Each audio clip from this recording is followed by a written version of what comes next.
자, 오늘 수업할 내용은 태풍과 주요 악기상의 내용인데, 중요도를 따지면 여기서는 태풍이 가장 중요하겠죠.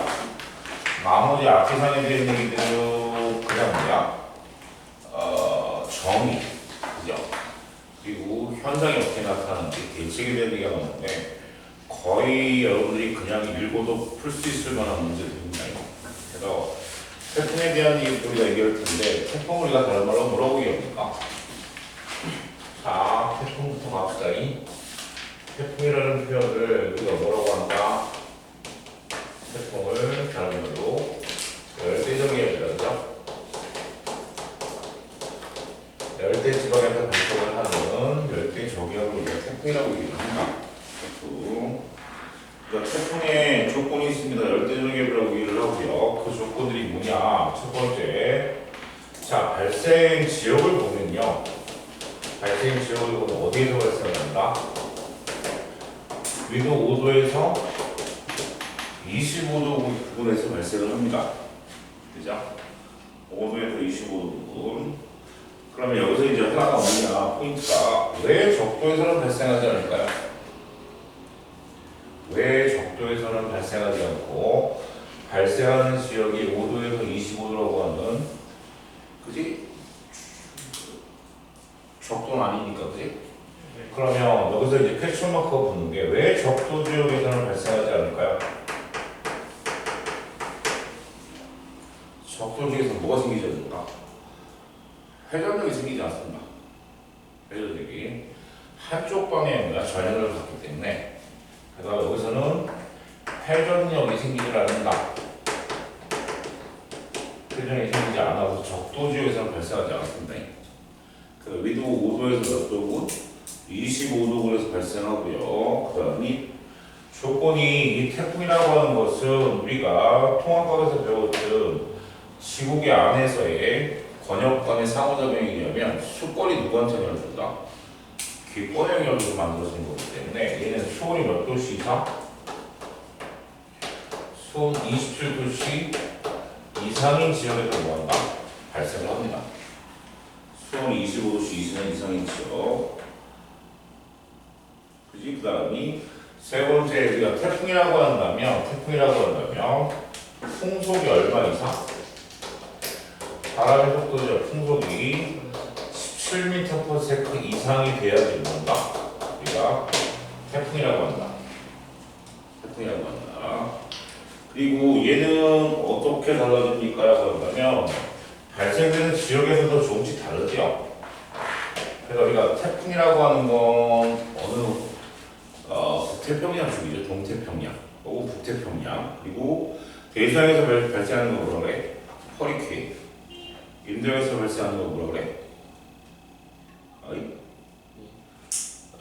사이클론이라고 얘기하죠. 사이클론. 그리고 남태평양에서 발생하는 거 우리가 뭐라고 한다? 윌리윌리라는 표현을 씁니다. 그래서 각각의 명칭이 다르게 나타나는 거. 그리고 네 번째 보면 우리가 태풍의 먼저 구조를 보기 전에 우리가 태풍이라고 하는 것은 무슨 형태인? 동심원 형태에 불과된다. 등압선을 갖는다. 그죠? 그래서 태풍이라고 하는 것은 동심원 형태에 불과된다. 형태의 등압선을 갖는다. 등압선. 그래서 모양을 표시해주면 이렇게 되죠. 우리가 태풍이 일기도에 들어가는 거 어떻게 되어 있습니까? 라고 한다면 원이 쭈르르르 이렇게 안쪽으로 가면서 좁아진 원들이 나타나고요. 그죠? 얘가 뭐야? 태풍의 일기도야. 그리고 태풍을 표현할 때 이 안쪽에다가 어떻게 표현합니까? 라고 한다면 이런 식으로 표현을 하죠. 이렇게. 그러니까 이렇게 동심 원 형태의 뭐다? 등압선을 가지고 있는 형태다. 그래서 뭐하고 비교가 되냐면 온대저기압하고 비교가 돼요. 온대저기압은 앞에서 뭐예요? 온난전선과 한랭도 사이 전선을 동반하고 있다고 얘기했으니까.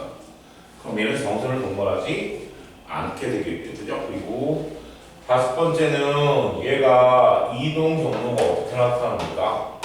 움직여지는 이동 경로를 보면요. 무슨 형태가? 포물선 형태로 움직인다. 포물선 궤도로 움직인다고 얘기한다. 그러면 포물선 궤도로 움직이는데 왜 포물선 궤도로 움직일까? 이렇게 지구의 전체의 지금 위도에 따른 대기의 순환에 대한 얘기 기억하셔야 돼요. 그래서 위도 0도, 30도, 60도에서 부는 바람에 대한 얘기를 생각을 해본다면 이렇게 되겠지. 60도, 90도에. 그래서 풍향을 우리가 바람의 반응을 생각하면 0도에서 30도에서 부는 바람을 뭐라고 한다 우리가? 무역풍형이죠. 무역풍을 봤고요. 그 다음에 30도에서 60도까지는 무슨 바람? 편서풍이라고 했습니다. 편서풍. 그다음 앞에서 얘기한 우리가 알고 있는 태풍의 발생 지역이 5도에서 25도니까 여기에서 수온이 27도씨 이상의 곳에 태풍이 발생을 했어. 태풍을 발생해서 태풍은 여기 무슨 얘기예요? 저희도 지역에 남는 에너지를 고위도로 뭐야?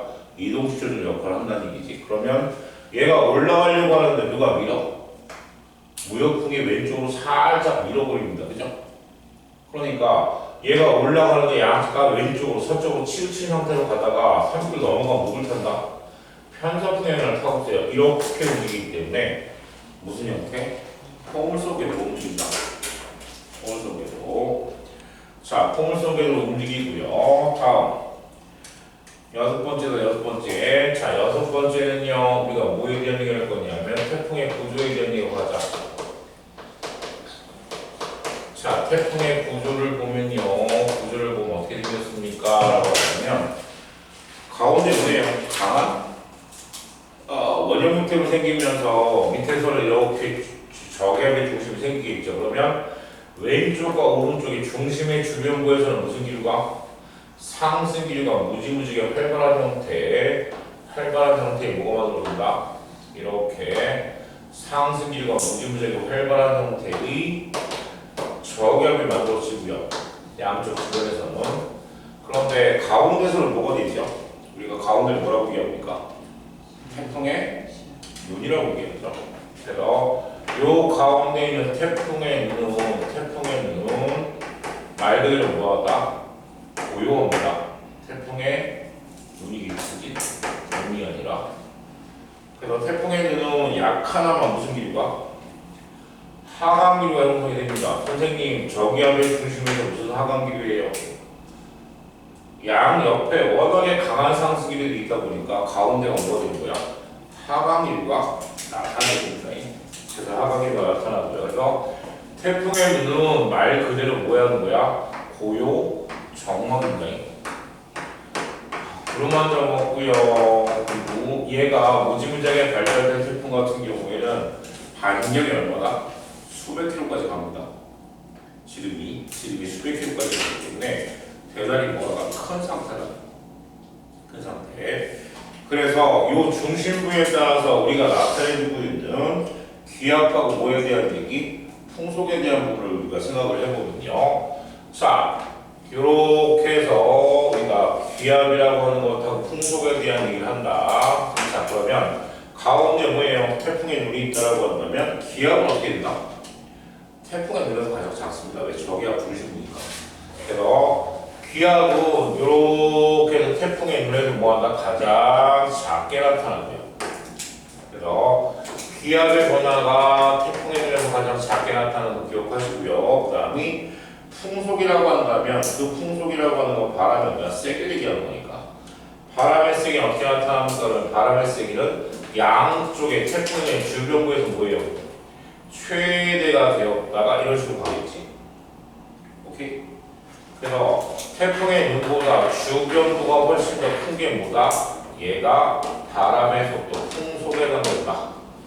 그래서 누가 기압이고 누가 풍속인지 정확히 두 개를 먼저 파악하는 거. 이 그래프 잘 나옵니다. 오케이. 그래서 태풍의 구조고요. 그 다음이 여기서 처음에 들어갈 때 하나 빼먹었네요. 태풍이 열대적이하면 이게 에너지원이 뭐예요? 태풍의 에너지원은 뭐다? 수증기가 뭐로 변하는? 물로 변할 때 발생하는 수분열이다 혹은 잡열이라고 얘기하죠. 그래서 에너지원이 수증기에 의한 수분열 혹은 잡열이라고 얘기를 한다. 잡열이라고 얘기를 하고요. 자, 일곱 번째는요, 우리가 이동 경로에 따른 위험 반응하고 안전 반응에 대한 얘기를 할 거예요. 위험 반응하고 안전 반응이다. 우리가 움직이는데 태풍이 움직이는데 위험 반응과 안전 반응에 대해서 설명해 볼 거다. 자, 위험 반응과 안전 반응인데요. 얘가 포물선 궤도로 이렇게 움직여 간단 말이지. 그러면 태풍의 위치를요. 이렇게 포물선 궤도로 올라올 때 여기를 A라고 하고요. 얘를 뭐라고 한다? B라고 하고요. 이 위치를 C라고 한다면 자, 태풍의 오른쪽 진행 경로, 진행 방향에 오른쪽에 위치하고 있는 점 P와 왼쪽에 위치하는 점 Q에 뭐를? 풍향의 변화를 볼 거예요. 풍향의 변화. 그럼 풍향의 변화가 어떻게 됩니까? 그러면 얘가 저기압이니까 극방구에서 저기압 중심으로 바람이 뭐한가? 불어 들어오는데 무슨 방향으로? 반시계 방향으로 불어 들어온다. 그지? 그러면 A점에서는 P점에 대해서 이렇게 해서 A점 중심으로 들어가겠네. 맞아. 그러면 Q점에서는요. 반시계 방향으로 바람이 불어 들어가니까 이런 식으로 바람이 연장이 되어서 이렇게 들어가겠네. 어디에 위치했을 때? A에 위치했을 때. 그 다음이 자 B에 위치했으면요. 여기 중심부로 이제 반시계 방향으로 바람이 들어가야 되니까 이런 식으로 가겠네. 얘가 B 아니? Q점도 마찬가지 반시계로 바람이 들어가니까 이렇게 가겠네. 그러다가 마지막으로 우리가 C점에 가 있을 때는요. P점에서는 바람이 이런 방향으로 불겠네. 여기서는 C점에 있을 때는 바람이 이렇게 불어 들어가겠지.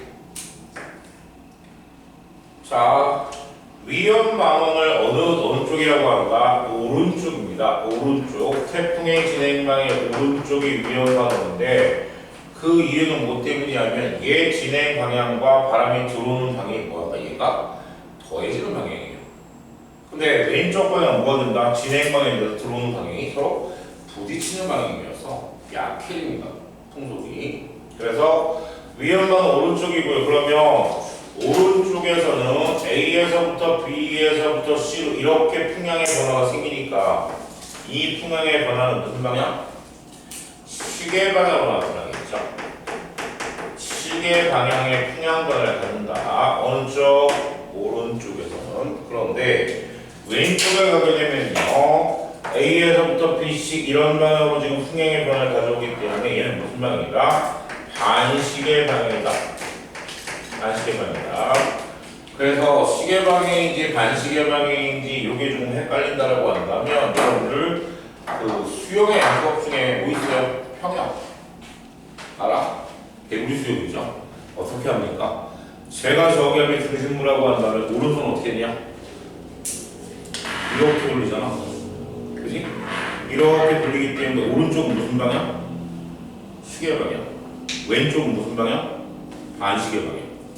오케이? 제가 평형을 생각하라고.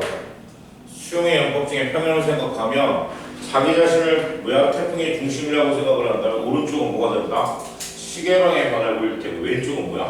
반시계 방향의 변화를 보일 거라는 얘기지. 됐습니까? 그렇게 해서 태풍에 대한 얘기 우리가 이렇게 정리를 했어요. 근데 이것들은 태풍에 대한 문제는 반드시 출제가 될 겁니다. 내시 문제로. 그래서 태풍에 대한 얘기 10개 저기압이다. 발생 지역은 5도에서 25도 적도 지역에서는 발생하지 않는다.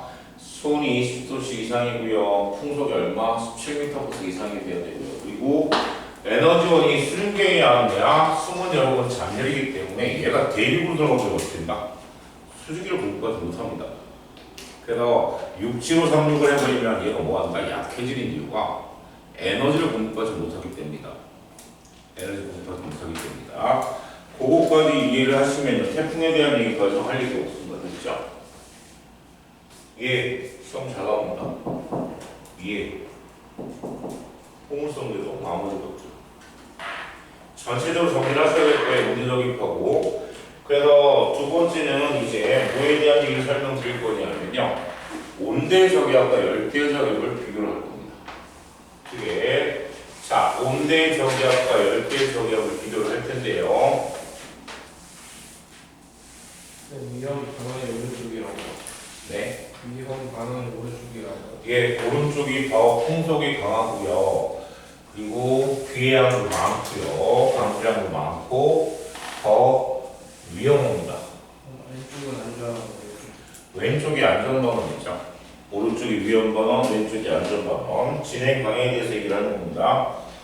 자, 그러면 우리가 뭐에 대한 얘기를 온대 저기압이라고 하는 놈하고요. 그 다음이 열대 저기압을 비교를 한다.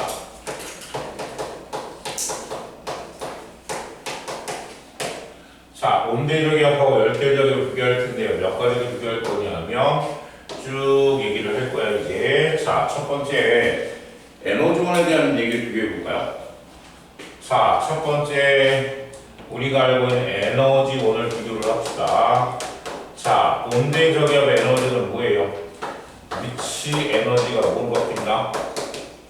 운동 에너지로 변환되는 것을 이용해서 뭐한다? 움직이는 거야, 그지? 멈춰지는 거. 그리고 얘는 뭐예요? 수분열 뭐다? 잠열이다. 잠열. 그래서 에너지원 가지고 첫 번째 비교. 두 번째, 자, 전선의 유무죠. 전선을 가지고 있니 없니? 전선의 뭐다? 유무, 있수 없음을 따진다면 얘는 뭐다? 전선을 동반한다. 전선을 동반하는 무슨 전선이에요? 온난 전선과 한랭전선을 동반합니다. 그죠?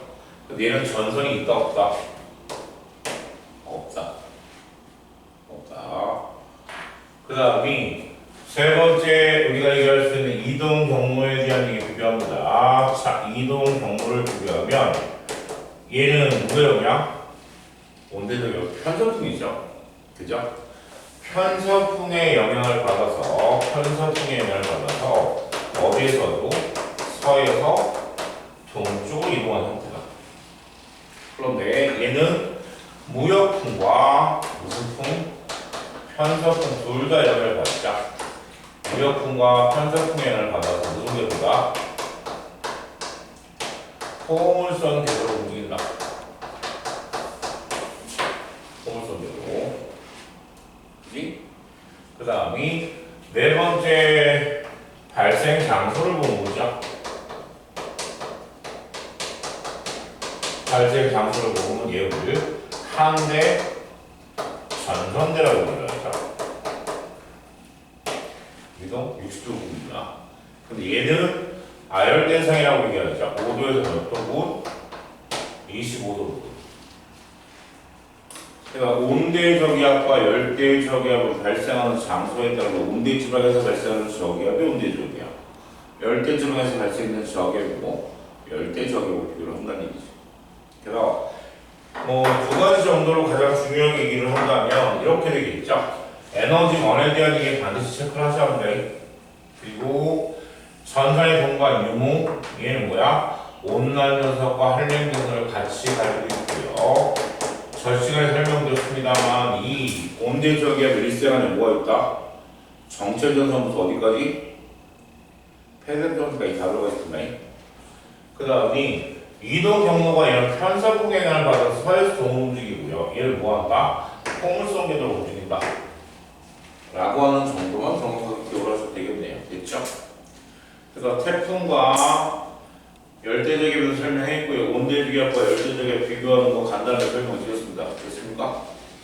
자, 그러고 나면 이제 주요 악기상이 나오는데요. 그 주요 악기상에 대한 얘기는 우리가 간단하게 몇 가지를 체크하고 넘어갈 거예요.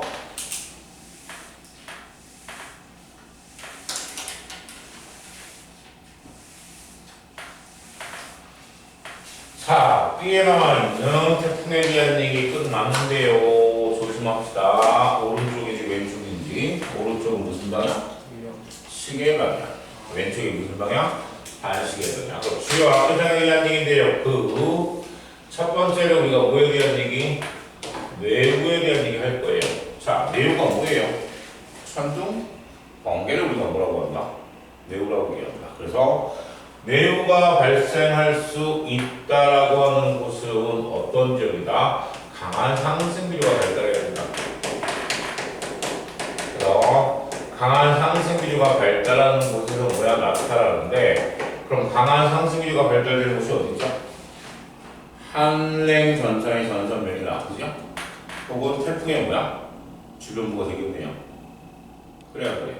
그래서 얘 같은 경우에는, 내우 같은 경우에는 우리가 발달 단계가 있습니다.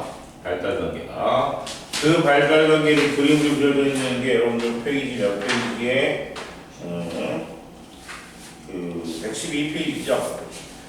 112페이지 보면 처음에 무슨 단계? 적응 단계, 그리고 성숙 단계, 마지막에 무슨 단계?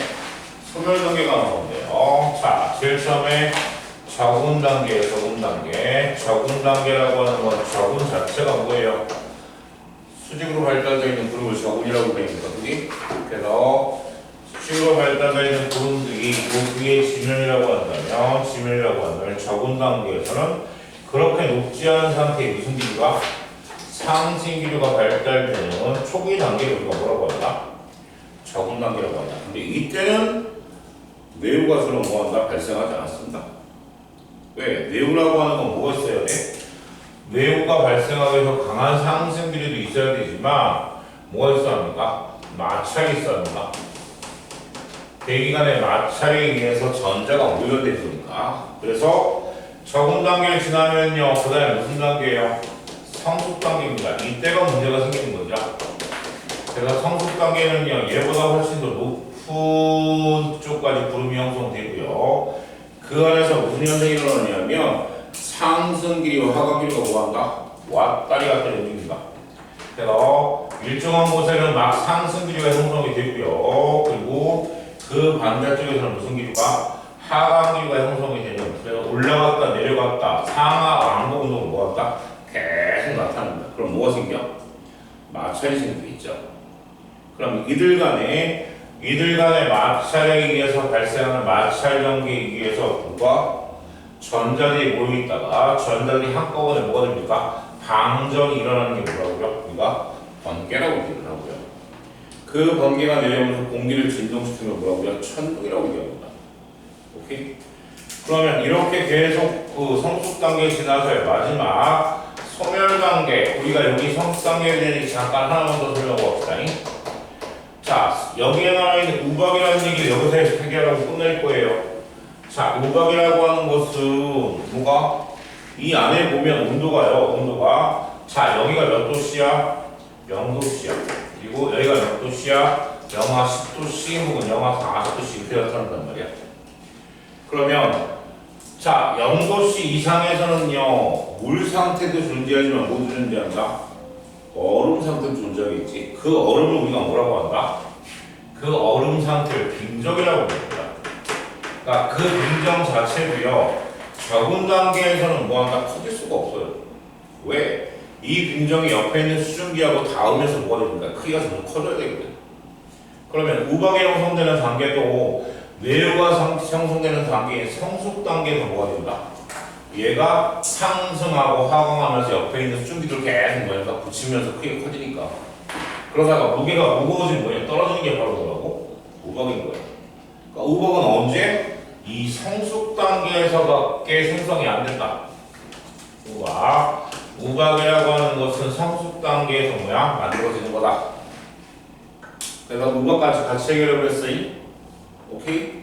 자, 그 다음에 소멸 단계 가게 되면요, 그러면 이제 뭐예요? 상하 운동은 거의 없어지고요. 마지막에 뭐 한다? 하강 기류가 형성이 되면서요. 마지막에 뭐야? 이제 내유가 사라지게 되는 거죠. 하강 기류. 그걸 우리가 뭐라고 한다? 소멸 단계라고 얘기를 한다. 그지? 그래서 내유에 대해서는 번개에 대한 얘기를 조심하셔야 합니다. 다음. 두 번째가 뭐냐면 우리가 국지성 호우다. 국지성 호우다. 혹은 집중 호우에 대한 얘기를 설명드릴 거예요. 일본 난리 났죠? 3일 내내 비가 왔는데 뭐야? 지붕이 무너지고 난리던데. 도시 전체가 막 둥둥 떠다니고. 그래서 짧은 시간 동안에 비가 많이 오는 것을 뭐라고 한다? 곡치성 호우인데 곡치성 호우는 호우에 대한 뭐야? 조건이 있죠. 1시간에 몇 미리 이상? 30mm 이상. 조건이야 조건. 그리고 하루에 얼마? 하루에 80mm 이상. 하루에 80mm 이상. 그 다음에 세 번째 뭐예요? 하루에 연 강수량의 몇 퍼센트? 연 강수량의 10% 이상이 내릴 때 우리가 뭐라고 해요? 집중호우라고 얘기한다. 집중호우. 그래서 이렇게 국지성호우, 집중호우에 대한 조건에 대한 이 기억해 두셔야 돼요. 보기가 나왔는데 뭐야? 야 이거 맞는지 안 맞는지 헷갈리면 안 되니까. 그러려면 이렇게 하루 동안에 무지막지하게 많은 양이 내리려면 대기가 뭐 해야 된다? 되게 불안정해야 되고요.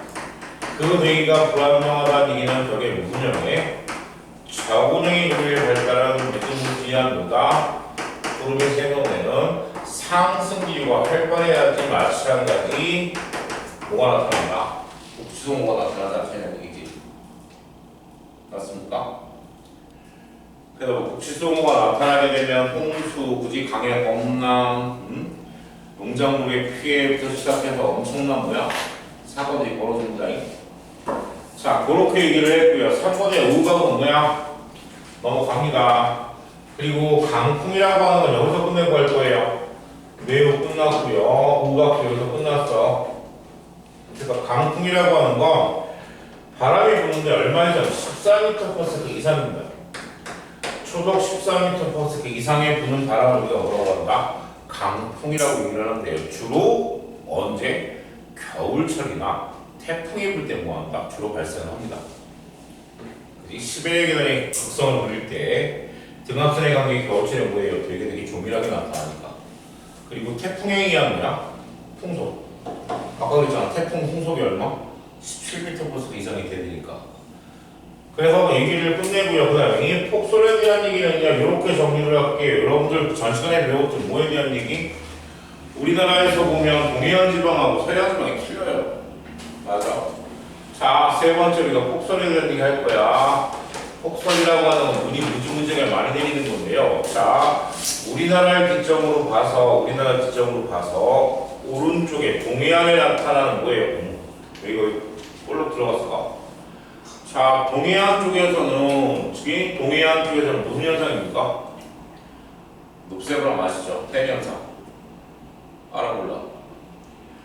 여기 태백산맥이 있잖아. 그래서 해안에서 들어오는 따뜻한 바람이 팬 현상이었죠. 우리말로는 뭐라고 한다? 녹색 바람이라고 얘기합니다. 그래서 산맥을 넘어가면서 뭐가 되는 거야? 상승기가 형성이 되는 거예요. 여기에 이렇게 산맥이 있는데 여기에서 바닷바람이 쫙 오다가 여기에서 뭐예요? 구름이 막 수직으로 발달된 구름이 발달하는데 여기다 폭설을 내리는 거지. 근데 우리가 동해안 지방, 솔직히 강릉 뭐 이쪽 대구활령 이쪽 뭐합니까? 한번 오면은 뭐야? 한 1m 오죠. 그죠? 거기는 뭐죠? 어떻게 돼? 밖으로 못 엽니다. 안쪽으로 이렇게 설계해야 돼요. 안 그러면 뭐야? 눈사이에서 못 나가니? 그리고 거기는 부항작물들 발달된 이거 보면 한번 갖추면 어떻게 돼? 한 2주고 3주고 못 나갑니다. 그러니까 얘는 팬 현상을 통해서 뭐한다? 폭설이 올 수 있을 거예요. 그런데 우리나라 서해안 지방은 뭐죠? 겨울철에 누구의? 시베리아 기단이죠. 시베리아 기단이 어딜 지나간다? 시베리아 기단이 따뜻한 황해를 지나면서요. 따뜻한 서해를 지나는 거예요. 서해를 지나면서 불안정한 거야. 기단의 변위생입니다. 그래서 우리나라 서해안 지방에다가 뭐를? 폭설을 오게 만드는 건 시베리아 기단이 겨울철에 원인이 돼서 만들어지는 거고요. 그래서 동해안 지방과 서해안 지방이 폭설이 되는 게 서로 뭐하다? 원인이 달라요. 오케이? 두 개 구분합시다. 자, 그 다음 이 마지막으로 나와 있는 폭소리들이 끝났으니까 다음 마지막으로 나와 있는 황사인데요. 황사라고 하는 것은 무슨 영이야? 황사입니다. 황사. 여기다 적읍시다. 네 번째. 자, 황사라고 하는 게 있는데요. 황사라고 하는 거. 몽골하고 중국 대륙 있죠. 중국 대륙은 뭐야? 사막지대에 있는 먼지들이, 그지? 모래들이 뭐가 되니까 상승기를 타고 어디까지? 이게 LA까지 간다면 태평양으로 넘어서 LA까지 전달이 들어간다. 그래서 황사라고 하는 것은 주로 언제? 봄철입니다. 그죠?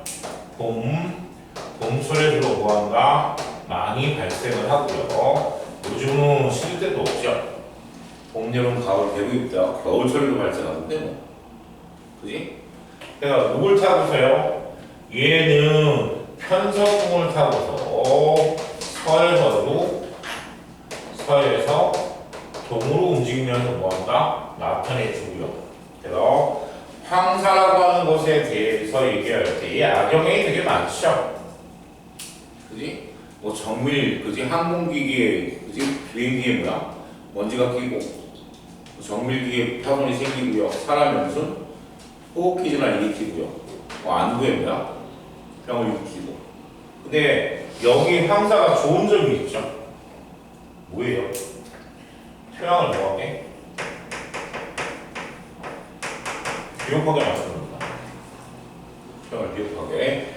황사의 뭐냐면 장점이라고 얘기하는 거예요. 단점이 워낙에 많아서 단점은 여러분이 읽어보면 알 거예요. 문제 나오면. 그 다음에 두 번째가 뭐냐면 송식을 죽인답니다. 송식이를 뭐한다고?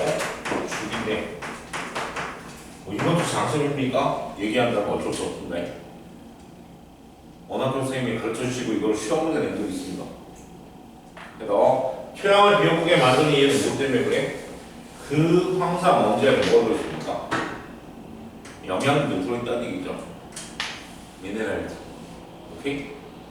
자, 그렇게 해서 태풍과 주요 악기상에 대한 얘기. 실제로는 이 주요 악기상에서 선생님 시험 문제가 뭐가 나와요? 내후하고 우박이 같이 나오거나요. 아니면 독치성 호구에 대한 조건에 대한 얘기가 나오거나 두 가지밖에 없습니다. 황사에 대한 얘기는 뭐예요? 그냥 곁다리 느끼는 거니까. 되셨죠?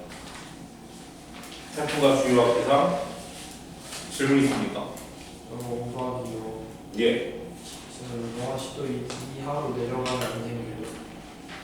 영하? 영하 10도 저거. 영하 40도까지 내려가는 범위가 있습니다. 그건 지역마다 틀려요. 또 영하 10도는 왜 표시하고? 영하 10도 위로 올라갈 수도 있어요. 굉장히. 그러니까 이제 그거는 구름이 생성되는 과정에 대한 뭐 강우솔이나 광합솔에 대한 얘기까지 해야 되고요. 그리고 그 굉장히 뭐야? 불포화 상태, 과포화 상태에 대한 얘기까지 설명을 해야 되기 때문에 덧붙여 설명하지 않습니다. 일단 요렇게까지는. 오케이?